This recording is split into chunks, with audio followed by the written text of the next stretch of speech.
Mango ice cream specially मोर बहुत favourite homemade mango ice cream जोटा आज मु बनाऊँ मैंगो आइसक्रीम जमती मु करे आज से प्रोसेसटा बताऊँ। प्रथम ये गोटे मीडियम साइज मैंगो नहीं जाइए भल से धोई देती एमती काटिकिना बाहर करके ग्राइंडर जार में पकईकी आउ सब मिक्स करके मु ग्राइंड करी बर्तमान मुझे काटिकी स्पून बाहर कर ग्राइंडर जार रखिली तापर से किसी मिल्क पाउडर 2 स्पून पाखापाखि आप मैंगो अनुसार क्वांटिटी देखिकी नेबे। तापर से पकई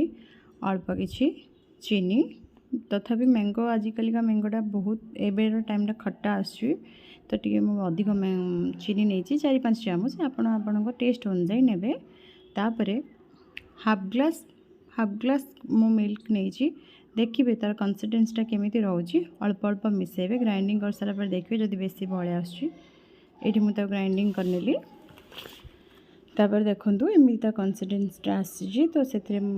आउ अल्प 2 स्पून पाखापाखि मिल्क मिसेबी आउ काटिकी रखी किसी मैंगो छोट छोट पकेबे सेटा जो आइसक्रीम हो ना खंडे खंडे बाहर बहुत टेस्ट लगे मत तो पर्सनाली बहुत टेस्ट लगे आपण भी करी खाइबे। एठी मुझे अल्प टिके नहीं इलायची पाउडर टेस्ट पाई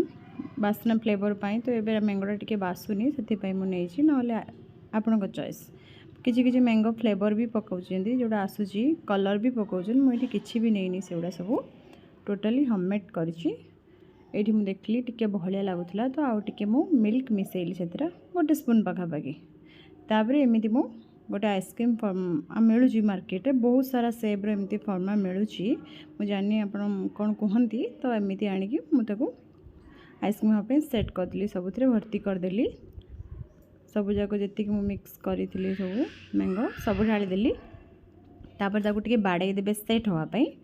बाड़े देली मुझे देन ताकू डीप फ्रिज रे रखिबू 5 ରୁ 6 घंटा मिनिमम राति सारा रखीदेवे देन नेक्स्ट परदिन बाहर करके खाइबे एंजॉय करेंगे बहुत टेस्ट लगे बहुत बढ़िया लगे टोटाली घर जिनस आराम से हो किसी भी एथर यूज करा दरकार नहीं टेस्टी भी लगे समस्ते पसंद करेंगे। देखु तापर दिन मुझे बाहर कली रेडी होगा मैंगो आइसक्रीम बहुत टेस्ट लगे निश्चित बनैकी घरे खाइबे।